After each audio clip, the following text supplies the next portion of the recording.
yerlərinə hədiyyələrin atılması bu bir günahdır, olmaz bunu etmək. Ən azından bəyənmirsənsə, sən də onu kiməsə hədiyyə verə bilərsən, kimisə xoş edə bilərsən.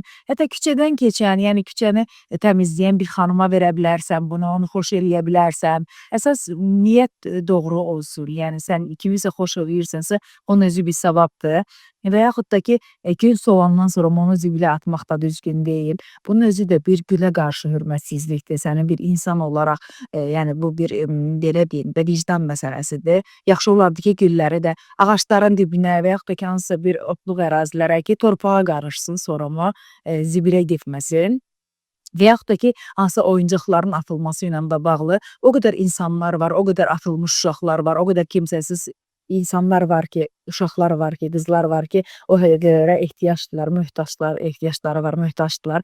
Yəni, belə deyim də, bu bir növ insaniyyətin ölməsidir, bu bir növ vicdansızlıqdır.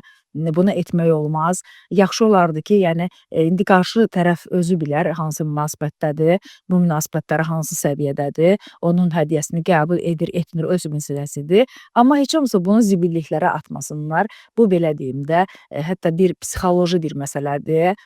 Bu ciddi bir məsələdir. Bu aqressiyanın bu həddə gətirib çıxmasıdır ki, yəni insanlığın ölməsidir həm də. Tək bunu 8 martla da əlaqələndirməyək, hansısa bir ciddiliklərlə də əlaqələndirməyək. Mən düşünürəm ki, insanlığı olan şəxs, vicdanı olan şəxs bunu ən azından zibil qabına atmaz. Yəni zibil yerlərinə atmaz. Onu başqa bir şəxsi xoş etmək üçün də istifadə etmək olar.